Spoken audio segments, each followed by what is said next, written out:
At Christopher Newport University, we believe that the mission of this new Fine Arts Center is to really see art as a transformative vehicle to engage the university community as well as the public through excellence in exhibitions and programming. Many people ask, why a museum? Why blend a museum and a fine arts center together? Museums are important because they're informal learning environments for people to deconstruct an idea and form a new one without the fear of retribution or judgment by a teacher. Good exhibitions can inspire us. Sometimes they challenge our preconceived notions, but most often they broaden our outlook of the world around us.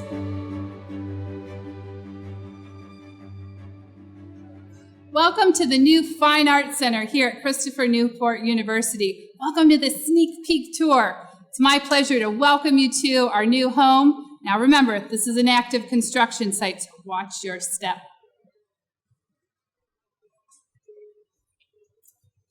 It's ironic that we start the story of this building here because the story of this project didn't begin here. Back in 2013, when CNU forged a relationship with the Peninsula Fine Arts Center, the idea was to put an addition on the back of the Ferguson Center. But then as we did a study and we tried to figure out how to do that, the building was very tight on that site and was difficult to get it to fit the way it needed to. And so President Tribble, came up with the idea of putting the building here, and that was one of the most strategically brilliant moves, because what it allowed the building to do is to complete the vision of the Fine Arts Center and to connect to the main campus in a way that the other location didn't allow. Let me explain. This building was built by a famous architect, I.M. Pei, the Ferguson Center, and it was built early in the process of the transformation of Christopher Newport University. Then President Tribble began to work on the main campus, and we became involved early on when we did McMurrin Hall. And the Great Lawn and all the things you see today and that Roman architectural character that's so much a signature part of this campus was developed as that campus evolved and transitioned. But the Ferguson was always its unique own building and its own precinct on the campus. By bringing the building to this location, we were able to bring those two vocabularies, those two architectural expressions together in a way that was never going to be possible by putting an addition on the rear of the Ferguson Center. Now, the way we did that was that we recognized that I.M. Pei had a vision for bringing that signature arcade, that abstract arcade, that so much is the Ferguson Center, around to where we have stopped it here. That was always a part of his original vision. And so we wanted to complete that. But then the main campus has always been a neoclassical campus. President Tribble always wanted this campus to be an expression of a classic American campus. And so we have been developing that and building buildings here to do that and to create the Great Lawn all around a Roman architectural expression. What we've never been able to do is to create a Greek expression on campus. And particularly related to the arts, if you look at the arts, theater, and so forth, the foundation of so much of what we understand in Western art and culture came out of the Greek society. And so this building gave us an opportunity to create essentially two fronts. A front to the campus, the main campus, in a Greek expression, which brought that vocabulary onto campus and allowed this building to be a backdrop to the chapel and a complement to the new expansion of the library. But then on this eastern side, to then bring the I.M. Pei vision to completion and to link that to the Ferguson and essentially bring the two campuses together in a synergistic and connected way. So we are so excited the way this building can marry, in a way, the campus together and to create a center for the arts that is also a center for the community and a center for students, and a center for all types of activities to happen right in this lobby that we see here as a way of really joining together so many elements within the campus. I want to welcome you to the Children's Interactive Gallery, which is yet another space that we inherit from the Peninsula Fine Arts Center. Their Hands-On for Kids gallery has been dedicated to pre-K through 12th grade programming. And here we hope to do the same thing, but even expand the opportunities for young people. One feature that I want to show you, it looks a little kind of crude or rude in the moment, is this recessed area here. Sometime soon in the near future, this is actually going to be a glass paint box, which will allow young people to come in and paint on the walls, something your parents never let you do at home, but something that is essential to teaching creativity to young people. In addition to that, we'll have stations throughout the room, including stop motion animation stations. We will have areas for doing 3D modeling. And over here, we'll have actually even a quiet space, a space for students and young people, sometimes who need a little quiet or a little extra space just to kind of connect with themselves, to relax and to enjoy sort of all that art has to offer. Adjacent to the interactive children's gallery is actually this dual classroom. This looks like one huge space, but someday, very soon, there's going to be a foldable accordion wall here that will divide the space in two. This space is designed for school-age programming, when school tours will come to the Fine Arts Center for tours of the exhibitions upstairs, but also for classes and interactive activities. This is also where we hope to have summer camps for young people, again, sort of continuing the education of young people in the arts throughout the Peninsula of Virginia. And here we are in the museum ceramics studio. This is a very important part of programming at the Peninsula Fine Arts Center, and it's one that we are going to continue to do here at the Fine Arts Center at CNU. This will be one day a space full of pottery wheels, ceramic studios, and a very sort of exciting space for exploring three-dimensional art. Well, this is the theater. It's 150 seats, and it's one of the key components to this connection between the students and the community, because in this space here, we can house lectures, we can have community events, we can have guest speakers come, artists come and share their story of the art that's being displayed in the galleries above. So it's a great opportunity for Christopher Newport to connect not only the students to the art, but the community to the arts as well. So this theater is a key part of the strategy that CNU had for making this center a place of connection, both with the campus and the community. And now it's my pleasure to welcome you to the new home of some of our academic spaces here in the art department. I'm standing inside what will be very soon our brand new ceramics space. This is a space dedicated to students who will work with clay. They'll learn pottery, they'll learn hand building, they'll learn glazing and advanced ceramics techniques. This is going to be part of a new wing dedicated to three-dimensional art. Adjacent to this room is our brand new sculpture studio, which will support students learning 3D, both 3D modeling with 3D printers and in traditional materials, sculpting with plaster and clay. And even a very exciting expansion for us is now the ability for students to learn metal casting, because right around this corner are a couple of really neat features. Let me show you.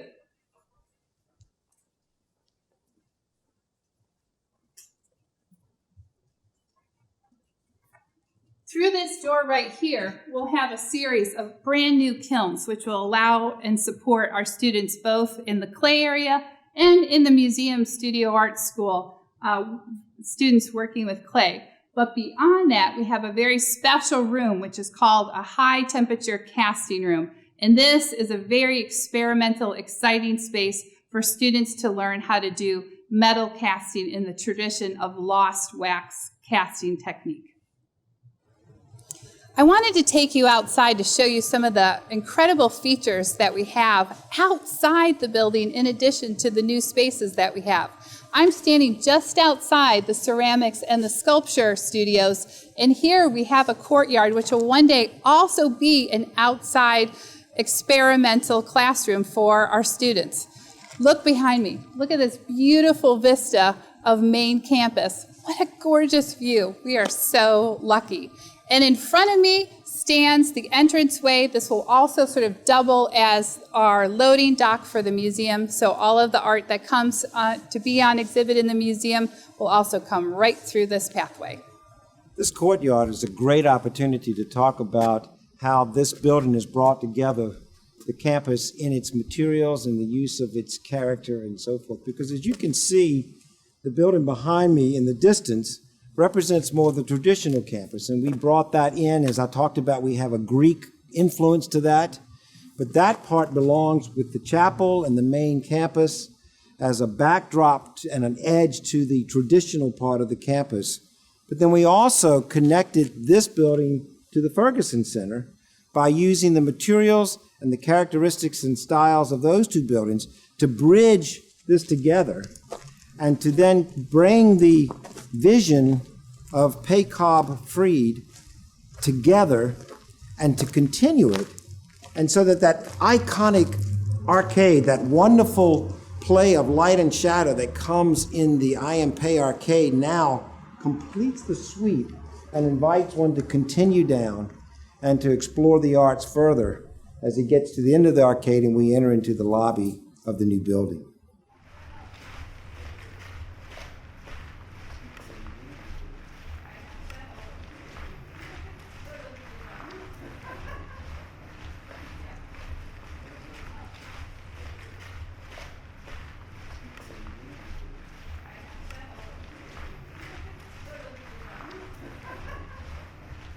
One of the spaces that we're really excited to show you here on the second floor is one of the studio art classrooms that has been designated for museum programming.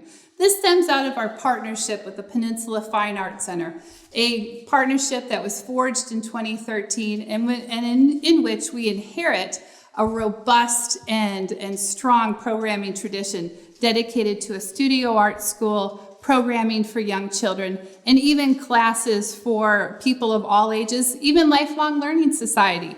Here, let me show you one of the classrooms that will be used for both drawing, painting, and even potentially photography classes.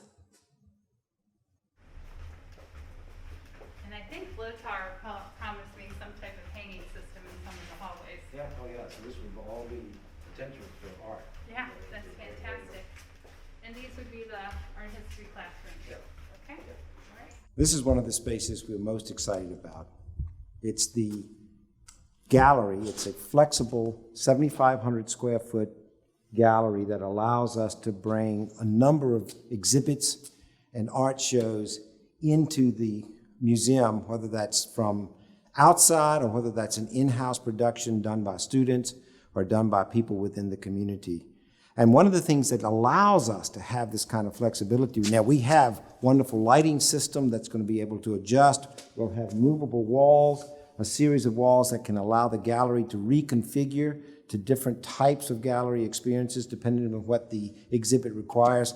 And to do all of that, one of the things that we're really excited about is that we have a large freight elevator. We went to the Virginia Museum of Fine Arts and looked at the size freight elevator they have in their facility, and we essentially matched that with a 10-foot by 12-foot elevator that comes directly from the loading dock in and allows us to bring large objects up to this second floor gallery.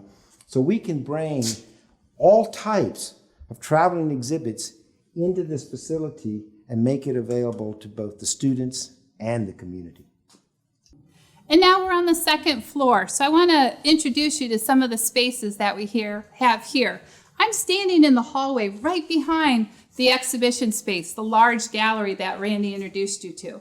Here we're going to have museum offices, we're going to have the art department main office, but we're also going to have some really exciting classrooms. We are devoting this wing to photography and new media. Inside this room here we have a traditional darkroom classroom and studio. Darkroom photography is the hallmark of a good photographer, learning sort of the basics of photography. And we are proud to be able to say that we're going to be one of the few colleges in Virginia that are still going to have darkroom photography on our curriculum. Let's keep going. I want to show you a few more things. Inside this space, we're going to have a really exciting new classroom dedicated solely to digital photography and video art, which is one of our most growing areas in the art department. Just this year, we've now dedicated ourselves to a concentration solely to photography and video art because it is so popular amongst the students here at CNU. Let me show you a couple other interesting things.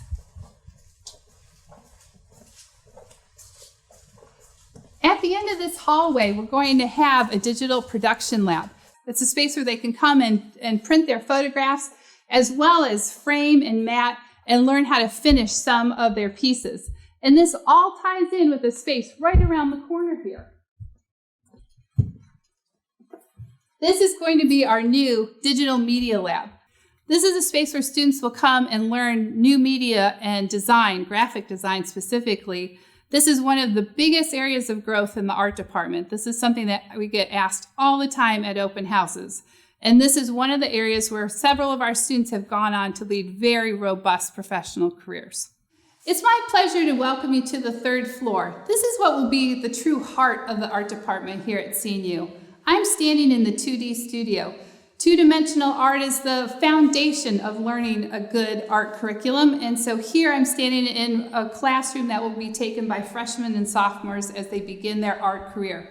It's also the space where our seniors will explore their capstone course in their senior seminar. On this floor, we have some really exciting spaces where we boost up the traditional arts, painting, drawing, printmaking, and expanded opportunities for our art students.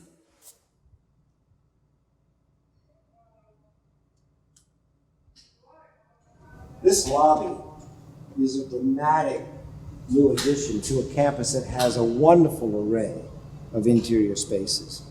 But this is one that is different than anything else we've ever done on campus. It brings together the two styles of architecture. We have something called a tholos, which is an expression of Greek architecture. It's a circular space, usually covered with a dome or open to the sky. And it's a place of learning, a place of gathering. And it's also got the modern expression of glass that is tied to the Ferguson Center and this idea of modern glass. Take a look. Now, one of the things that this lobby will allow us to do is to have all sorts of events. We can have not only the greeting of guests as they come to visit the museum, or the speaker come and make a presentation about what's in the gallery, but we can also hold special events. We can have socials. We have a caterer's kitchen right on that side there that will allow us to cater events here. But the main thing is day to day, students have a space they can come to. They can gather, sit, talk, express ideas, exchange ideas back and forth. So it's a place of collaboration, a place of coming together, a place of connection, so that students, the community, and the faculty can all use this lobby as a place to bring the arts alive at Christopher Newport University. The dome is done by a company called Novum, and it's nothing like German engineering to get something this precise built. We work with that company in a very collaborative way, building three-dimensional models of this, all of the connection plates, all of the sizes of glass, in order to lay out this expression of the three sails of these cascading domes as it came down. The glass itself is fritted, it's got UV protection, it's got safety glass, it is triple layer, it's very insulated, so it protects against thermal load, it protects against UV infiltration for art in the room, so it's a very sophisticated glass system and a very sophisticated system of structure integrated by working with this company out of Germany. And Whiting Turner has done an amazing job of erecting this to make this one of the most exciting elements to be built, not only on this campus, but in our state in recent times. Thank you so much for joining us for this sneak peek into some of the spaces in our new Fine Arts Center. I am so excited for this building to be completed in spring of 2021, and I hope that now that you've had a little taste, you are too. This building is going to be truly magnificent, and I can't wait to show the rest to you once it's finished.